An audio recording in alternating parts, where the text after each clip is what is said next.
juste pour cette histoire. Oula. Et donc du coup, en fait, je les ai vraiment créés sur mesure, mais aussi un peu de, bien sûr, ce que j'avais appris avec les quelques histoires dont tu parlais justement, Sakura, Utena, Sailor Moon, ce genre de choses.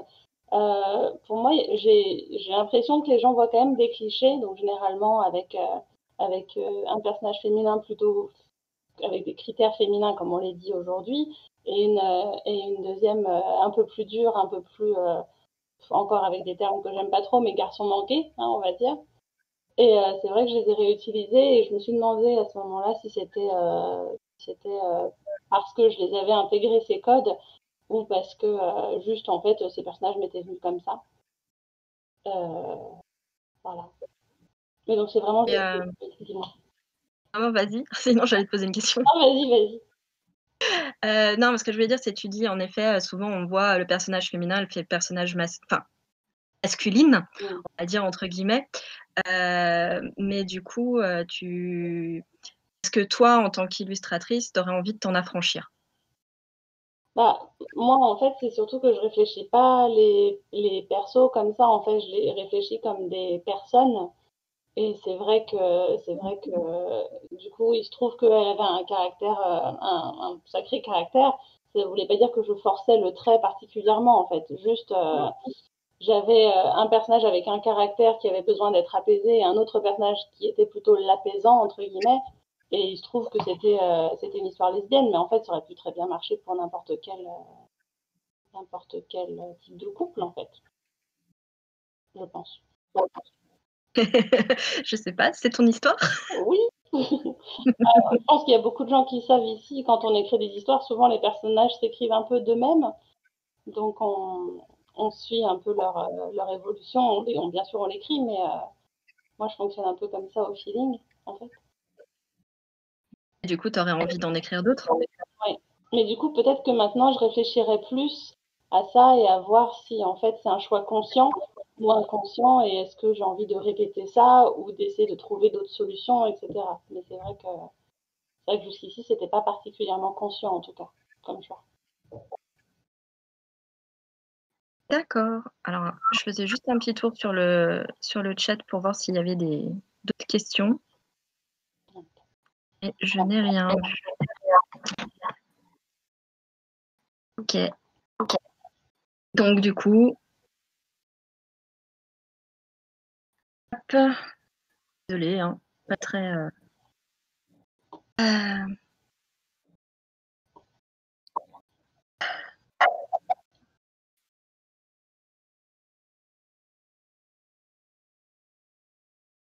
Donc, du coup, voilà. Allez, hop, ça y est, je suis repartie.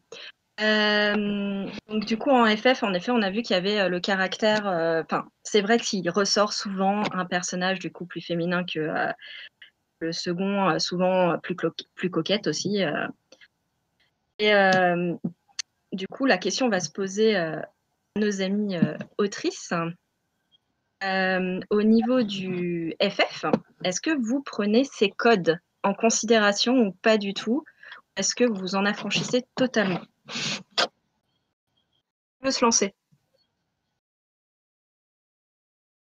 Je veux bien, moi. Ça va être assez court parce que moi, pour le coup, pas du tout. Pour le coup, je suis pas une habituée de la littérature lesbienne ou même du yuri. Pas par choix, mais parce que voilà, j'ai beaucoup d'autres choses pour mon travail et malheureusement, il n'y en a pas souvent. On va dire que je suis bibliothécaire, quoi. Et non, et pour le coup, j'ai vraiment écrit la nouvelle. Ouais, j'ai pas du tout pris en compte ces clichés justement, ouais, de d'un personnage plus féminin, voilà, comme disait Maury, plus coquet, un personnage plus dur. Non, pas du, pour le coup, pas du tout. Donc, tu m'as pas posé la question en fait, et quand j'ai vu qu'il y avait cette question qui allait être posée, je me suis dit que je serais même pas capable d'identifier s'il y avait des clichés dans mon propre texte en fait. Donc, vu qu'il est pas encore sorti, c'est vrai que j'ai pas encore eu de retour par rapport à ça. Donc peut-être qu'il y en a, je sais pas, mais j'en ai pas conscience. Ça peut arriver, hein, quand on n'a pas l'habitude d'un type de littérature, il y a des choses dont on n'a pas conscience et qui ressortent. On verra. Mais pour le coup, non. Enfin, moi, en tout cas, les clichés, j'en ai pas conscience, ou alors j'ai réinventé l'eau tiède, c'est possible. Voilà. Mais on verra. Alors, du coup, je vais juste enchaîner avec toi. Est-ce que tu peux nous Ah oui, faire un mini ouais, résumé de ton histoire pour c'est vrai. que tout le monde sache de quoi tu parles? C'est vrai. Alors, du coup, on est dans une nouvelle plutôt de SF, mais de SF soft, on va dire. C'est vraiment juste plutôt anticipation en termes d'ambiance. Et on suit le personnage d'Izia, qui est une jeune femme paranoïaque qui vit recluse chez elle et qui va finir par rejoindre une espèce d'organisation qui est assez complotiste et qui veut révéler la vérité à tout le monde par rapport à une organisation qui aurait fait de mystérieuses fouilles dans le désert.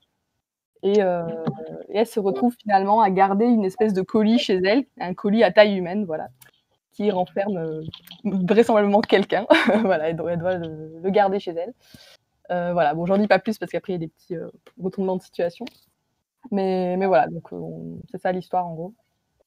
Voilà. Super, comme ça, on va avancer, comme ça, chacun va présenter en même temps qu'il répond à la question. Ensuite, vous battez pas. Il m'en reste 2 à passer. Hein. Moi, je veux bien, allez. Alors, je vais commencer par parler un peu de mon roman, comme ça on situe. Donc, mon roman s'appelle Nuit et jour. C'est de la fantaisie et ça parle d'un monde qui alterne entre une nuit intense et un jour très franc. Et un jour, une sorcière a une vision de l'aube et du crépuscule et décide de se mettre en quête pour les créer avec l'aide d'une guerrière qu'elle a vue dans ses visions et dont elle tombera amoureuse assez rapidement. Donc, moi, je suis très friande effectivement de la littérature et même des représentations de romances lesbiennes, que ce soit dans les jeux vidéo ou dans les séries ou les films. Je fais un peu moins les films parce que ça finit souvent mal. Et donc, j'ai beaucoup réfléchi à ça en termes de code, justement de ce genre qui est souvent pas très. Enfin, on reste en surface ou alors on va avoir tendance à partir dans le drame. Et mon idée, c'était d'avoir quelque chose de positif et d'avoir quelque chose qui s'éloigne le plus possible de la représentation genrée. Il y en a une qui est féminine, il y en a une qui est masculine. Et dans mon roman, j'essaye de faire en sorte, j'espère que l'impression est conservée à la fin, que certes, il y a des moments où il y en a une qui est en situation de faiblesse par rapport à l'autre, mais ça s'échange assez rapidement et elles sont là pour s'entraider. Après, en termes de code, plus en général, je pense qu'on est là aussi pour, avec cette forme de littérature et le lectorat qu'on a en FF, je pense qu'on a tout intérêt à questionner les clichés, parfois à les conserver, mais aussi à voir qu'est-ce qu'on peut donner de plus, vu que, à mon avis, le lectorat est friand d'un petit peu de changement.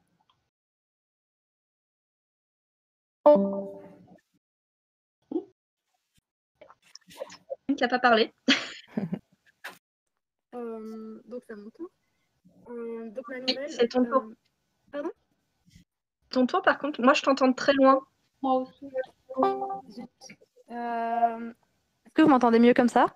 Oui. Ah, oui, nettement. Ok, d'accord, je vais rester comme ça. Je ne vais plus bouger.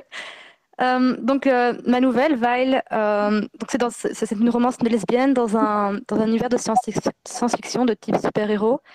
Donc l'héroïne Mélanie est une barista qui rêvait justement de devenir super-héros parce que la technologie rend le fait de devenir un super-héros possible. Et malheureusement, elle s'est vue cette opportunité refusée. Et c'est un rêve qui lui tient. Je vais essayer de ne pas trop en dire non plus parce que la nouvelle vient juste de sortir aujourd'hui. Mais c'est devenir super-héros, c'est quelque chose qui lui tenait énormément à cœur. Donc c'est l'un de ses regrets dans la vie. Et il se trouve qu'il lui vient une opportunité en fait de possiblement réaliser son rêve. Et donc comme c'est un univers de super-héros, il y a des tensions entre la notion de double identité. Donc voilà, je joue un peu avec ces thèmes-là pour aborder donc la question de l'orientation féminine. Une chose un peu paradoxale, c'est que d'un côté, j'ai pensé l'histoire à la base sans genrer mes personnages, et leur genre est intervenu un peu plus tard lors de la rédaction même, hein. Mais de l'autre aussi, quand j'écris des personnages féminins, d'autant plus du coup, vu que c'est ma première nouvelle qui met vraiment en scène des protagonistes femmes et lesbiennes, c'est de ne pas tomber dans la dualité en fait des représentations de la femme, qui est d'avoir soit la dualité historique qui est soit d'avoir la femme en tant que tentatrice, en tant que dépeinte négativement, comme un peu machiavélique, et de l'autre côté, la femme pure et innocente à protéger. Et c'est pour ça que donc en fait, j'ai essayé vraiment de me détacher de cette dualité et de raconter l'histoire de femmes fortes euh, qui se détachent de ces deux pôles extrêmes qui, je trouve, ça c'est pas nécessairement le cas, mais j'ai l'impression que ça donne un peu de Rapproche-toi de ton profondeur au micro. personnage de les résumer ainsi. Et donc j'ai essayé de me détacher de ça. Pour le reste, je dirais que j'ai pas non plus fait attention au code, d'autant plus que, comme mentionné, le FF est très, très libre à ce niveau-là, moins codé en tout cas que le MM. Donc voilà. Alors, je fais juste une aparté. Violette, est-ce que tu pourrais couper ta caméra? Parce que du coup, on est en train de voir si ça permet pas à plus de monde de rejoindre le... Alors,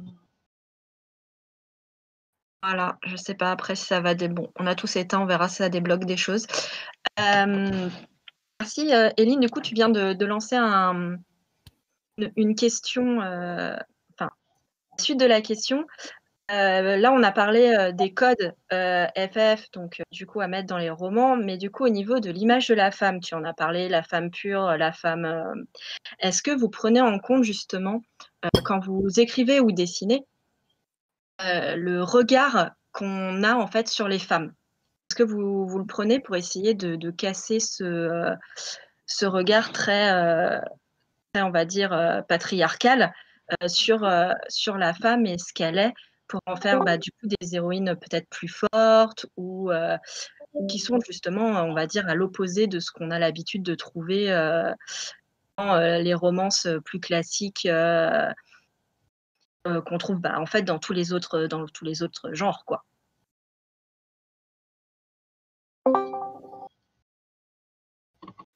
Les gens qui apparaissent et qui disparaissent. Qui veut se lancer? Allez. Comment vous visualisez vos personnages par rapport à la femme, on va dire. Tu veux qu'on fasse tour par tour ou tu veux qu'on... Sinon, vous pouvez changer entre vous aussi. Hein, moi, je vais bien commencer. Moi, du coup, pour le coup, pour cette nouvelle, moi, ça dépend des textes, mais pour ce texte, c'était un peu un parti pris de faire en sorte que les personnages n'étaient pas genrés. Il y en a certaines qui en ont parlé tout à l'heure, mais pour le coup, c'est pas quelque chose que j'ai développé dans ce roman. Par exemple, il n'y a pas de dénonciation du sexisme, il n'y a pas de, il n'y a pas de cette problématique dans le texte, pas du tout. Puis c'est même plutôt un texte de SF qu'une romance finalement, même s'il y a quand même une relation entre les deux personnages. Mais vu que c'est plutôt de la SF, il n'y a pas trop ce genre de choses à déconstruire, on va dire. Alors la question était un peu longue, donc attends, je vais me rappeler. Au niveau des représentations, ouais, c'est vrai que... En fait, c'est surtout de savoir, c'est vrai que dans les romances, on va dire hétéro, les femmes fortes commencent on va dire, à arriver. Commence à voir apparaître le côté, la femme fait passer son travail avant, ce genre de choses. Par rapport à avant, elle était, on va dire, sous l'homme, on va dire. Voilà. Ouais. On va dire ça comme ça. Est-ce que dans le FF, le fait que ça soit maintenant, enfin que ça soit deux femmes, est-ce que vous prenez en compte justement le fait de casser, de véhiculer, on va dire, une image positive de la femme, ou est-ce que c'est pas important, on va dire, tourner ça comme ça? Ouais, je sais pas. Par rapport à Noémie, moi j'ai vraiment le truc inverse comme c'est très situé dans un monde réel classique de nos jours, j'ai envie d'aborder ces thèmes justement qu'on voit au cinéma, etc. Où généralement, comme disait c'est Violette, je crois, ça finit mal. Sauf que moi j'ai pas envie que ça finisse mal justement. Mais je suis un peu obligée d'aborder ces thèmes. Alors là, pour le moment, comme c'était que le début de leur histoire et que je compte le continuer dans mon futur webcomic, on l'aborde pas beaucoup, c'est vraiment juste une romance basique. Mais en fait, j'aimerais bien aborder le côté justement l'injonction à la femme forte qui en fait est juste une personne humaine et n'a pas forcément de clichés à vivre elle-même. Par contre, elle peut vivre des choses au quotidien que nous on vit en fait tous les jours. Après sans forcément aller dans le cliché, enfin, comment dire, prendre le total inverse du cliché. Je pense que c'est important de l'aborder pour le déconstruire justement. Pourquoi est-ce qu'on veut qu'une femme soit particulièrement forte de nos jours alors qu'avant, comme tu disais, elle était un peu sous-exploitée, on va dire. Je ne sais pas si je suis très claire. Moi, je te suis. C'est-à-dire, pour prendre un exemple concret, par exemple, j'ai un personnage qui a plutôt une enveloppe de femmes plutôt, on va dire, le cliché qu'on dirait faible, féminin, un peu coquet, etc.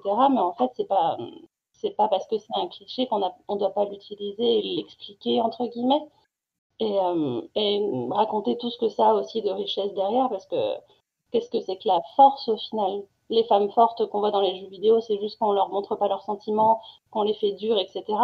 Alors qu'en fait, des personnages qu'on peut avoir doux au premier abord ont une autre force en fait que je trouve qu'il faut un peu exploiter dans une histoire. Mais c'est pas évident. Je crois que j'ai perdu tout le monde. Non, c'est pour savoir si quelqu'un veut renchérir derrière toi. Moi, je veux bien renchérir parce que je suis plutôt d'accord. Pour moi, disons que je pense beaucoup à la représentation et du cliché de la femme et donc à qu'est-ce qu'on peut apporter. Mais pour moi, la solution de dire qu'une femme, enfin de présenter quelqu'un qui n'a aucune faiblesse et effectivement ce qu'on peut voir parfois dans les jeux vidéo où il y a une absence de sentiment ne suffit pas.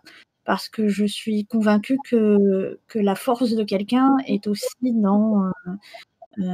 voilà, dans la façon dont on gère nos faiblesses et dans ce qui n'est pas simple à vivre et accepter que ce n'est pas simple. Donc pour moi, il y a une grande réflexion sur ne pas représenter quelqu'un comme uniquement faible, ni comme uniquement puissant, et montrer qu'il y a deux facettes à cette pièce, et il y a encore plus de facettes dans une personnalité. En effet, il y a Plumi sur le groupe qui met une phrase très intéressante. On revient à ces notions de la force est une chose masculine en sous-exploitant tout ce qui est la compassion et la sensibilité. Donc, du coup, c'est ce qu'on revenait à dire Moémaï, c'est que en effet, souvent, il n'y a pas que la force brute. Et puis, pareil, dans les jeux vidéo, du coup, c'est pas que la force brute, il y a forcément quelque chose derrière. Donc, du coup, je crois qu'Eline, tu n'as pas parlé. Est-ce que tu avais un avis, quelque chose à nous dire dessus ou pas du tout?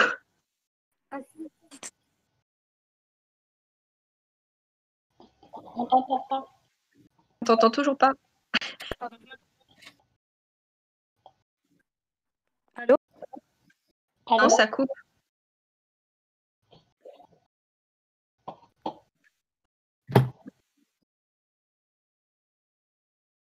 On l'a perdu. On n'entend pas.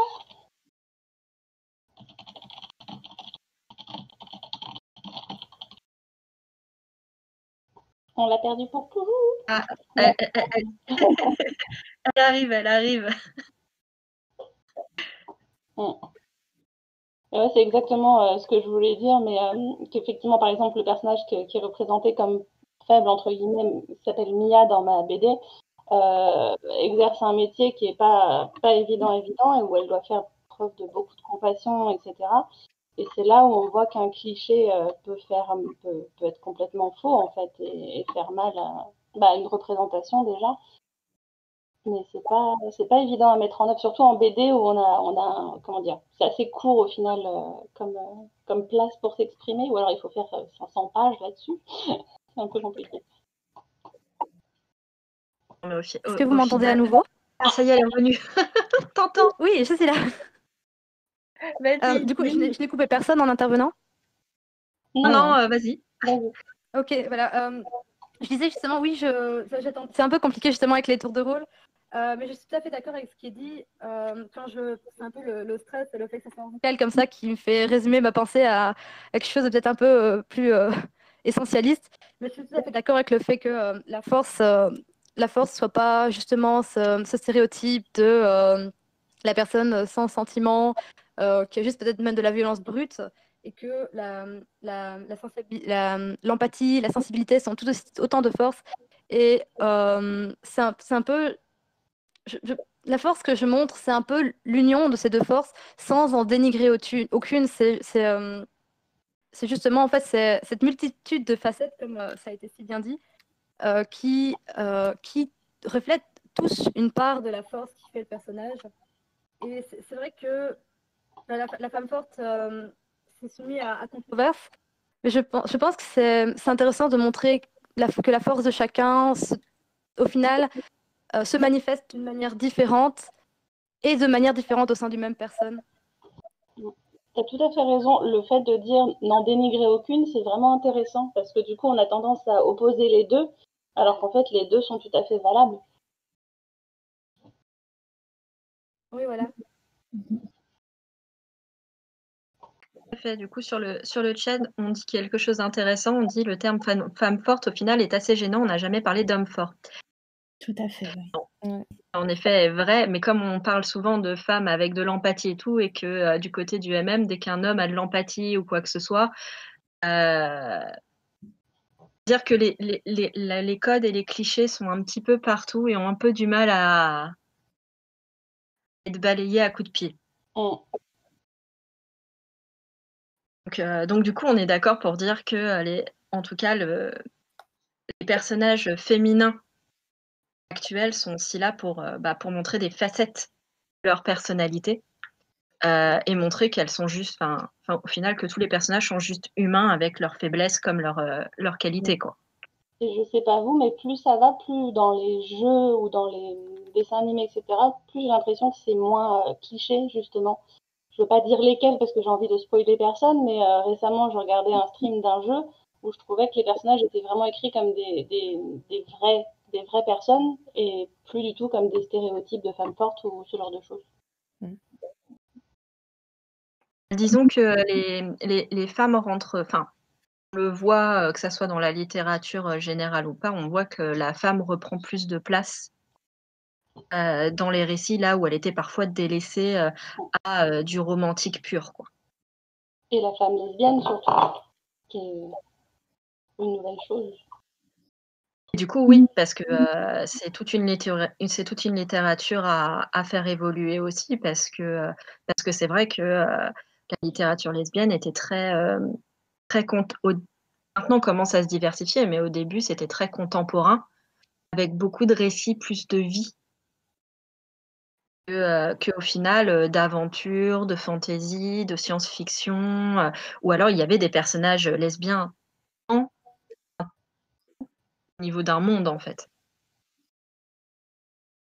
Du coup, en parlant de science-fiction, j'enchaîne avec Eline.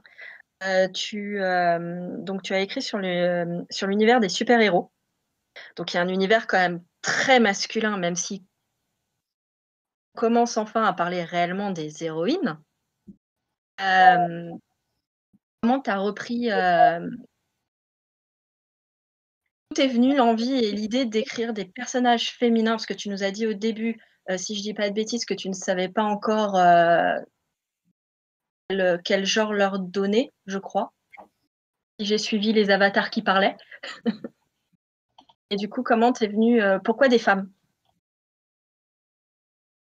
Oui, c'était bien moi. À vrai dire, c'est une question à laquelle j'ai pas tant de réponses au premier abord.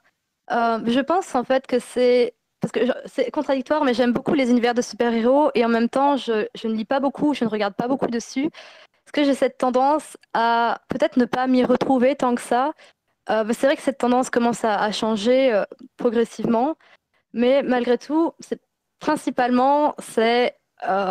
l'image de la femme qui m'a peut-être marquée quand j'étais plus jeune et qui reste encore souvent, trop souvent quand par exemple quand je regarde un film, c'est l'image de la femme comme la demoiselle en détresse et non pas comme l'héroïne qui peut se battre. Et même souvent quand on présente une femme entre guillemets forte, au final, elle se trouve quand même à être peut-être l'appât, pardon, pour que le héros vienne la sauver. Et j'ai eu en fait, j'ai eu cette envie de raconter l'histoire de femmes qui ne sont pas les demoiselles en détresse et qui prennent en fait leur destin en main.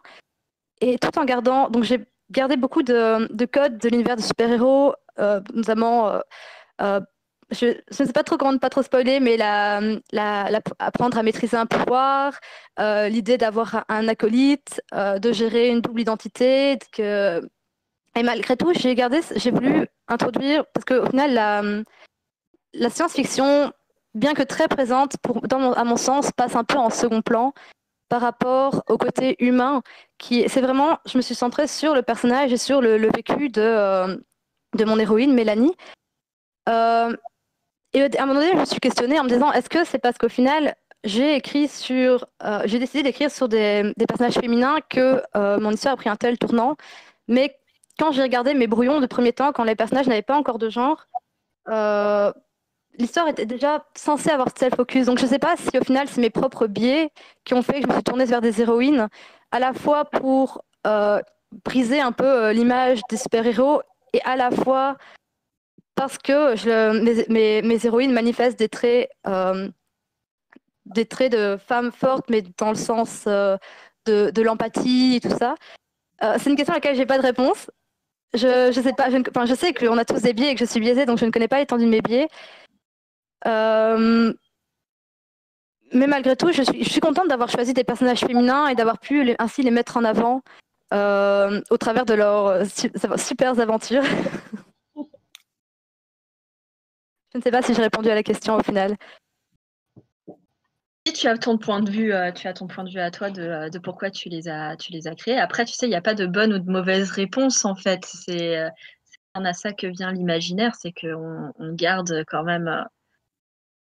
On va dire que nos stéréotypes, nos clichés et de ce qu'on a l'habitude de regarder, de lire, influencent nos écrits dans tous les cas. Donc, c'est bien. C'est pour ça que je te dirais que si tu as répondu à la question dans ta vision des choses.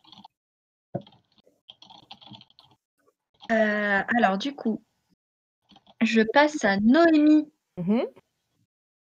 Ton histoire associe une femme avec une incarnation féminine. Désolée si ça spoil, hein, du coup. Non, là, ça va, ça spoil pas. Ça va.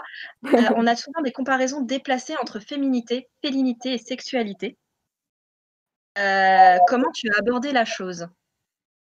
Alors, c'est vrai que moi, je suis très attachée, comment dire, dans la plupart de mes textes, il y a des chats, il y a des représentations de chats à un moment ou à un autre, même en private joke ou en caméo, un chat qui passe dans le fond. Donc c'est vraiment un thème moi qui m'intéresse. Mais pour le coup, c'est vrai que la représentation comme ça, un peu à la Catwoman, voilà, à la Catwoman, tout ça, c'est pas quelque chose qui de base moi m'intéressait de toute façon. Donc je pense que j'ai assez naturellement esquivé de ce cliché. Et ensuite, bon, ce personnage, je vais essayer de pas trop spoiler, mais elle est pas non plus que ça. Enfin, elle est pas uniquement définie par cette espèce de félinité, on va dire. Et aussi, comment dire, ce rapport un peu sensuel qu'on a avec les femmes chats, voilà, comme je disais, Catwoman, etc. Elle est pas du tout dans une, comment dire. Bon, j'essaie de pas trop, c'est vrai que je tourne un peu autour du pot, c'est un peu particulier, mais elle a pas un rapport à son corps en fait dans la séduction par rapport à cet autre personnage qui s'appelle Isia. Elle est vraiment dans le conflit en fait. Enfin, elle a plus ou moins été kidnappée, donc déjà elle est pas dans cette dynamique de séduction. Donc déjà en plus voilà, ça, il y avait encore moins de chances que je tombe là-dedans effectivement. Mais et également aussi très vite, en fait, dans la nouvelle, je passe par le point de vue en fait de ce personnage.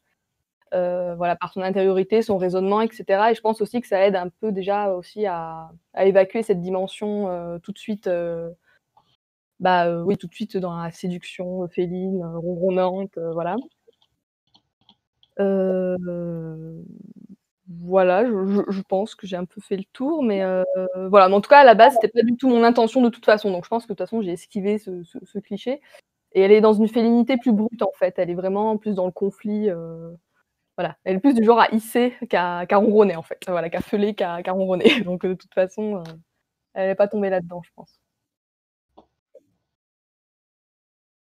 Ok, donc je compte. Violette et Noémie.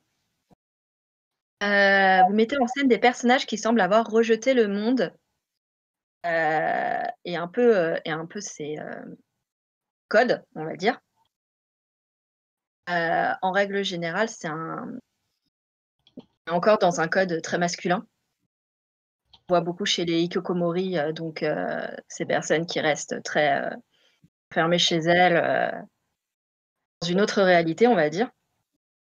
Est-ce que quand vous avez créé vos personnages, vous en étiez conscient et vous avez eu envie vraiment de faire ces personnages qui vont à l'encontre de leur... je sais pas comment dire. Vous me suivez, n'hésitez pas à rebondir en me voyant m'empêtrer dans mes mots. Est-ce que vous avez eu l'impression que de créer ces personnages-là passe un peu, du coup, en effet, le code féminin, dire ça comme ça? Il manquait des petits mots, en fait, ça a coupé un petit peu, du coup. Ah, je la refais, c'est ça? S'il te plaît, désolée. Non, il n'y a pas de souci. Je disais juste que dans l'univers de Violette et Noémie, ce sont des personnages en fait qui ont rejeté un peu le cadre, on va dire, social de leur monde qu'elles ont créé, et qui est notamment qui est normalement, on va dire, plus masculin que féminin. Est-ce que du coup le choix était conscient de montrer un personnage féminin dans ce cadre et est-ce que du coup ça donne de nouvelles pistes d'écriture de dire que non, ce n'est pas uniquement masculin, mais ça peut être en effet féminin? Je jette la parole à Violette. D'accord. Alors, au sujet du hikikomori, effectivement, j'avais lu des articles à l'époque de la rédaction de mon roman. Mais je pense que l'inspiration est inconsciente parce qu'en étant plus dans le genre fantasy et dans le conte, moi, je me suis inspirée davantage de l'ermite, qui est une version, on va dire, plus ancienne du hikikomori, avec une dimension aussi plus proche de la religion. Et donc, c'est vrai que mes deux héroïnes, à des moments divers de leur vie, se retrouvent dans ce genre de situation. Et que c'est pareil, hein, l'ermite est aussi dans l'imaginaire collectif, est généralement un homme. Mais pour moi, c'était intéressant de reprendre cet archétype.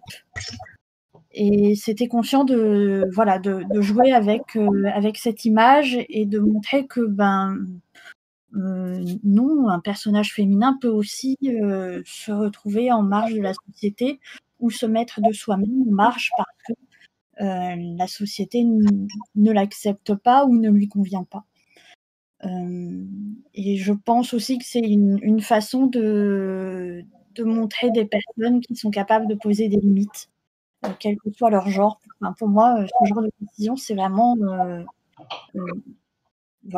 donner une nouvelle limite à sa vie et à ce qu'on peut y accepter.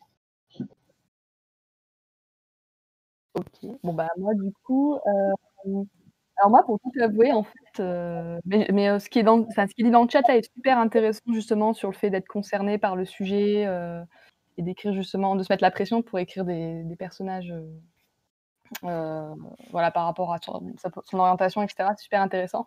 Bref, mais moi, pour le coup, justement, mon personnage principal, Isia, à la base, bon, c'est il y a longtemps, c'est en 2013, mais c'est d'être un homme, justement, le personnage.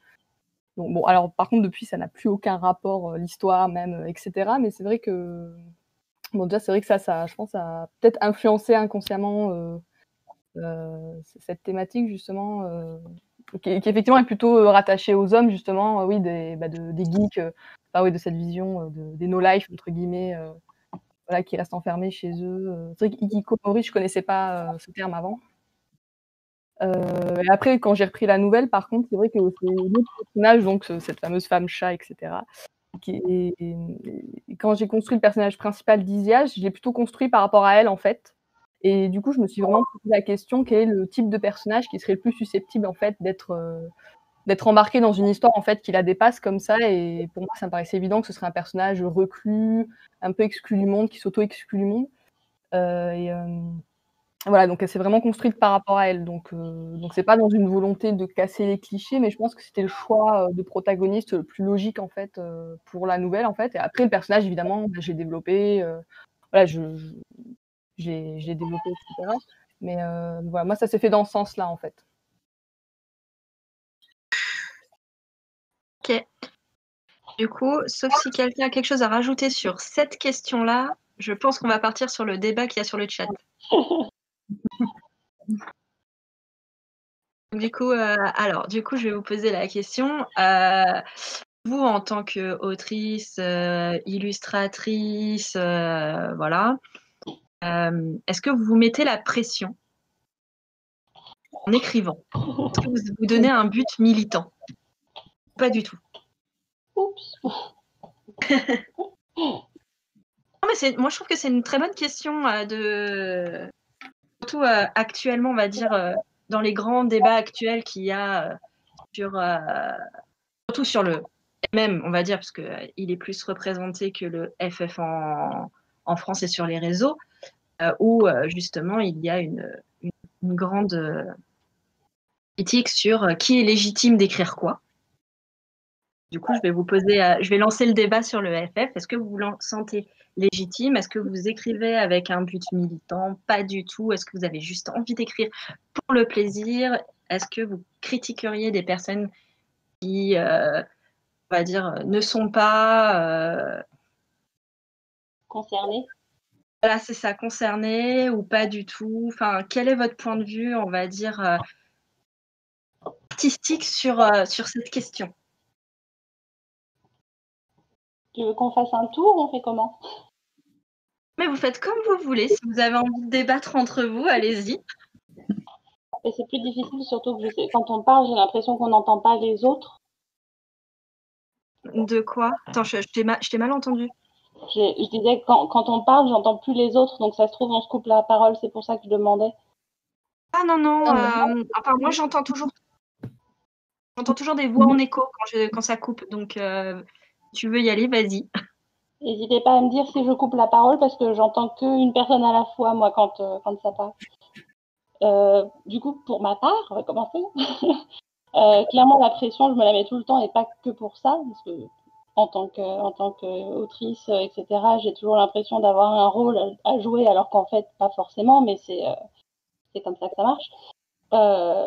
Déjà, de faire des histoires cohérentes, en fait, et respectueuses, parce que même si on a son propre avis sur comment les couples lesbiens sont, qu'on soit concerné ou pas, on a que cet avis-là. En fait, il y a autant d'avis que d'expériences différentes, en fait.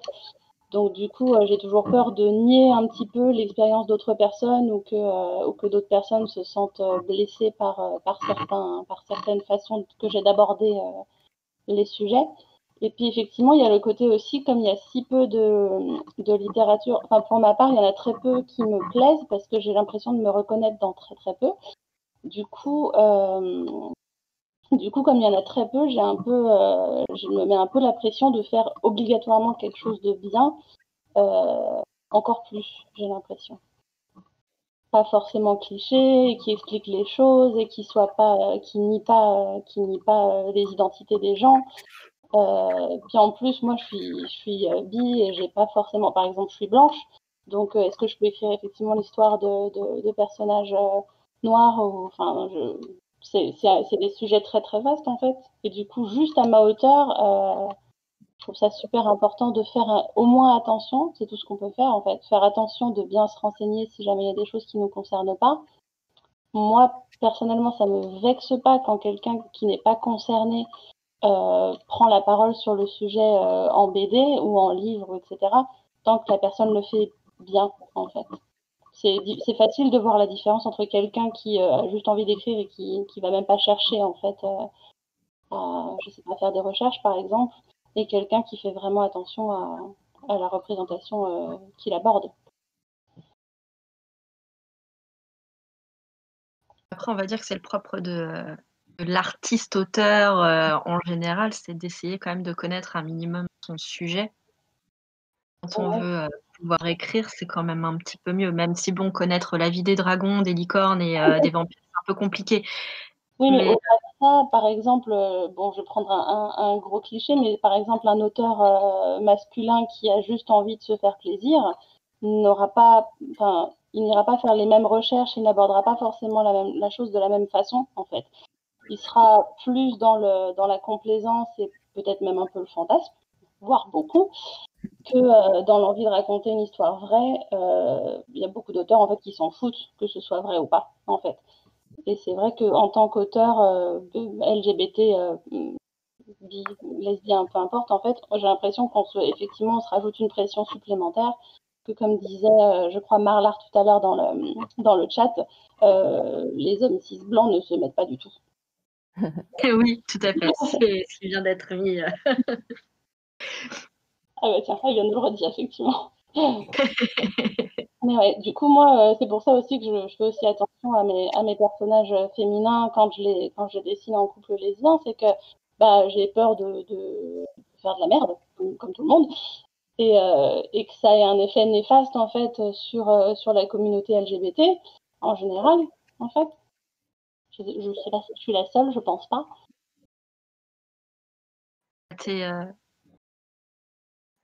Tes compagnes vont répondre, hein? Moi, je vais bien reprendre. Non, du tout, tu n'es pas la seule. Oui, bah, moi je voulais dire que Violette, elle avait tout dit de toute façon. Je pouvais pas dire mieux. C'est vrai que je pense que le plus important, c'est le respect des personnages qu'on traite en fait, et vraiment la phase de recherche, elle est primordiale, je pense, même à minima. Moi, comme je le disais, c'est un choix de ma part de pas avoir mis mes personnages dans une société sexiste, d'aborder vraiment des thématiques comme la lesbophobie ou le sexisme, parce que c'était pas ce que je voulais traiter dans cette nouvelle, mais ça m'est arrivé dans d'autres textes. Et c'est vrai que dans ce cas-là, il faut quand même se pencher même sur la question, y réfléchir. Là, j'y réfléchis consciemment. Je me suis dit, bon, là, les personnages, non. Imaginons une société égalitaire dans le futur. Donc, c'est un point que j'ai volontairement esquivé parce que c'était pas le sujet de la nouvelle. Et bon, c'est bien aussi d'avoir parfois des textes aussi un peu utopistes, on va dire, même si c'est pas encore le cas aujourd'hui. Mais voilà. Je pense que la phase de recherche, elle est importante. Et après, se mettre la pression, oui, pour faire un texte qui rend au moins les personnages crédibles, réalistes et qui blesse personne à minima, quoi. Je pense que c'est la moindre des choses qu'on puisse faire. Quand je pense qu'on aborde l'écriture de manière un peu sérieuse, quoi. J'ai envie de dire. Parce qu'après, écrire des fanfictions, bon, ça, on peut se lâcher aussi, c'est sûr. Mais bon, là, on est dans une autre problématique. Si je peux prendre la parole, je suis tout à fait d'accord avec le fait de ne vouloir blesser personne. Chérie. Oui, je disais, je suis tout à fait d'accord avec parler, en fait, donc je demande juste si vous voulez encore vous exprimer sur le sujet ou pas du tout. Noémie est en train de... moi, j'avais fini, c'est bon. Ah non. Moi, je veux bien, mais... parler. Vas-y. Moi personnellement, je trouve que en étant concernée par le sujet, pour moi c'était important de faire attention, mais comme ça a été dit, moi par exemple j'ai des personnages racisés qui sont dans mon roman, Et je n'ai pas parlé de racisme parce que je ne le vis pas et je pense que c'est un sujet sur lequel, même si je suis intéressée, je n'ai pas suffisamment les armes pour en parler. Mais malgré tout, ça m'a fait... Enfin, j'ai eu peur de la réception de mon roman sur ce sujet-là. Le sujet n'a pas été traité de la part des lecteurs, donc non, a priori, ça va. Mais je pense qu'effectivement, on a tendance à faire très attention, surtout quand on est un petit peu sensibilisé comme nous, au sujet et à respecter voilà, ce qu'on représente et comment on le fait. Mais comme ça a été dit, on a tous des biais et des prismes, donc on ne pourra malheureusement pas être parfaite. Voilà.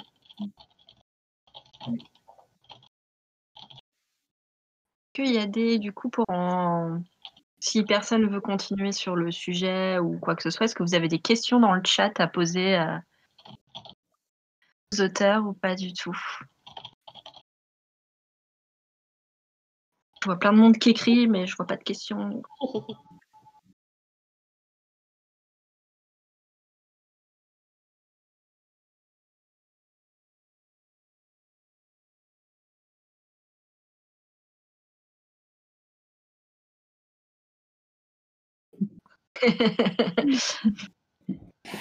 Moé, ce que tu dis est intéressant sur le chat. Je sais pas si tout le monde suit le chat. C'était par rapport à ce que disait Noémie, je crois. C'est vrai qu'avec les petits machins qui s'allument, on n'est pas sûr de qui parle. Il y en a tous les mêmes voix, plus ou moins. C'est Noémie qui parlait du monde où Oui, elle avait voilà. pas du tout envie d'aborder. C'est un parti pris, ouais. Mais c'est deux partis pris, et moi je pense que les deux sont valides en fait, parce que je comprends que quand, que ce soit un truc qu'on vive ou pas au quotidien, que d'aborder toujours les problématiques de la vie réelle, c'est pas forcément ni facile, ni ce qu'on a envie de faire, ni quoi que ce soit. C'est souvent pour ça que la fiction existe d'ailleurs, mais que d'un autre côté, d'autres auteurs aient envie de l'aborder soit pour régler des soucis qu'ils ont par rapport à ça, des soucis personnels, ou pour pouvoir expliquer ou aborder une façon de le voir autrement, c'est-à-dire pas forcément, comme on parlait tout à l'heure de la femme forte, c'est pas forcément la meuf qui s'est fait, désolé, mais violer 12 fois, battu, perdu son père, sa mère, son chien. On n'est pas obligé de le représenter comme ça, mais on peut aussi parler de ses difficultés en tant que femme, par exemple. Et là, pareil, dans les couples lesbiens, on peut parler des difficultés sans forcément aller jusque dans le drama non plus. Désolée pour le chien. C'est horrible. Mais du coup, il y a deux festivals, je pense.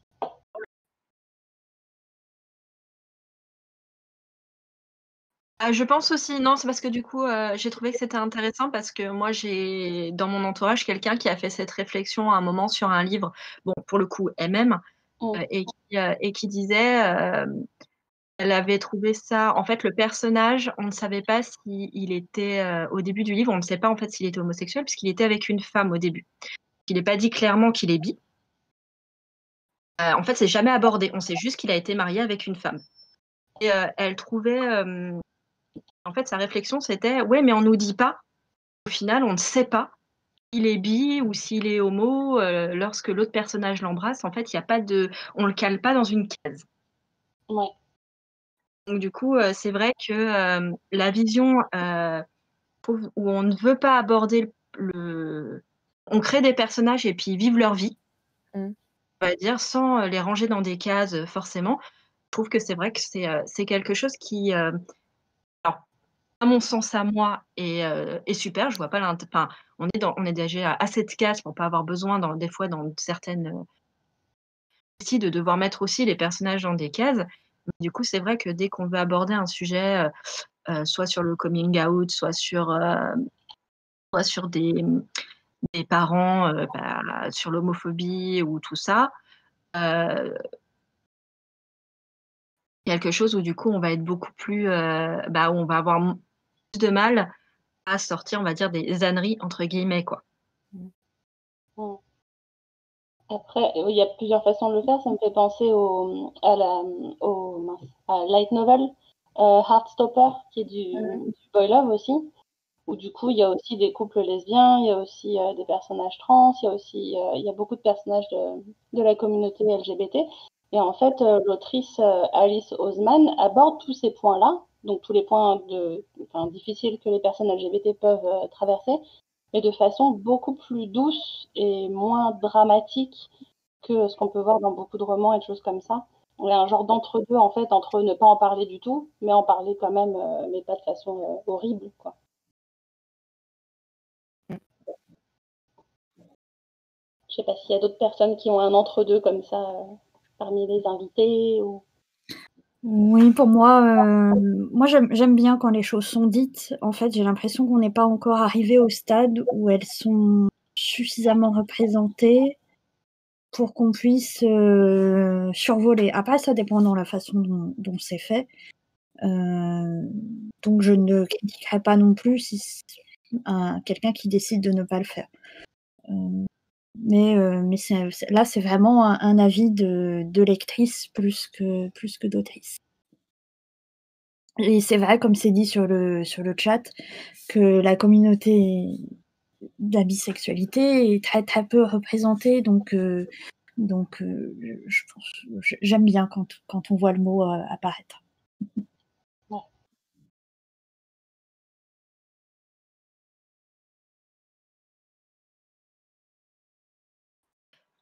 Du coup, il est 30. Un mot pour la fin ou est-ce que vous voulez juste redonner le nom de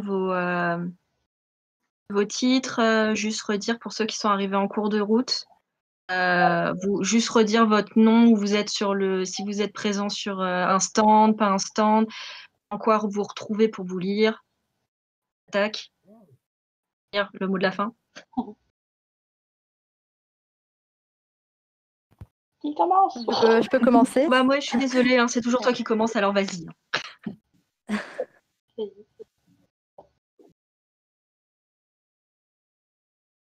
Allô? Allô, désolée. Faut que je oui, désigne les gens. Donc moi c'est Eline.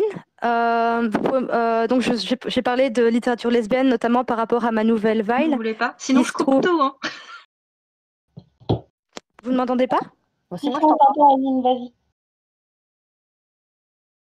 Dis Eline, donne ton titre, où ça paraît, si t'as un stand, pas un stand, je sais pas. Donc oui, pour ma que nouvelle les gens puissent vous Vile. retrouver après. Ma nouvelle Vile se retrouve dans le recueil Il y a un Faux Semblant. décalage. Donc oui, il y a un décalage, désolée. Donc je serai donc en dédicace. Du coup, en attendant Eline, quelqu'un veut finir? En fait, elle est en train de parler, mais tu lui parles par-dessus, je crois. Totalement. Non, moi je l'entends pas du tout. Ah ben moi, je l'entends très bien. Ouais, moi aussi, je l'entends. Moi aussi, oui. Si tu veux, on te dit quand est-ce que tu peux reparler derrière. Vas-y, parce que je n'entends plus du tout Eline. Voilà, elle vient de disparaître, mais tout à l'heure, vous parliez l'une par-dessus l'autre. Oui. Ouais, c'est bizarre parce qu'elle clignotait même pas chez moi. Ah. En l'attendant, je peux bien prendre la parole. Ouais. Donc moi c'est Violette Paquet. J'ai publié donc un roman chez Bookmark qui s'appelle Nuit et jour, et je serai disponible tout le week-end sur le stand Bookmark Édition. Et voilà. Et sinon, n'hésitez pas à venir me parler si vous avez d'autres questions. Moi, j'avais une question, juste avant peut-être d'enchaîner. C'est un tome 1 ou c'est un one-shot? Ça a été pensé comme un one-shot. Voilà. Parce que moi, il m'intéressait. Je vous posais la question. On parlera avec Blandine. Ouais, non, mais il avait l'air super sympa. Bref. Je vais enchaîner du coup. Moi, du coup, c'est Noémie Viorek. Du coup, moi, c'est une longue nouvelle qui va paraître chez Ibi à la fin de l'année. J'ai pas encore la date et le nom c'est Lever de soleil. Voilà. Voilà. Et après, j'ai pas de temps à la convention. Voilà, je suis juste là pour la conférence. Ah, il y a Eline qui a mis un message dans le chat du coup. Ouais, elle a mis ses infos dans le chat.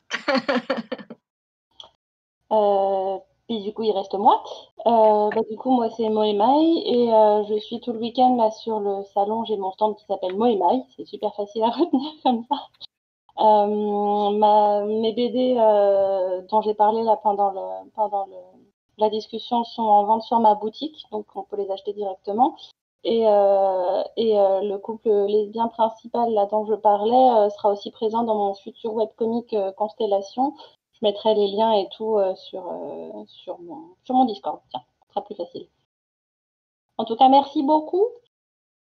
De rien, du coup, je vais finir juste en disant les informations de Eline pour ceux qui nous écoutent.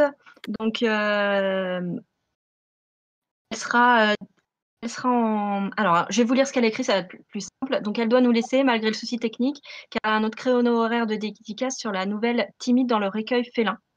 Mais elle sera là pour parler de Ville-la-Nouvelle dans les Faux-Semblants, ce soir à 17h30 à 18h30. Elle sera en dédicace de 18h30 à 19h30. Voilà. Et donc, du coup, moi qui étais en termes de modératrice, vous pouvez me retrouver sur le stand des éditions Bookmark pendant tout le week-end. Si vous voulez des titres FF que nous avons chez nous, il n'y aura pas de souci, vous pouvez me poser toutes les questions que vous voulez. Voilà. Merci beaucoup. Eh ben, on doit tout fermer, je crois. Et bon salon. Oui, Bon salon à tout le monde.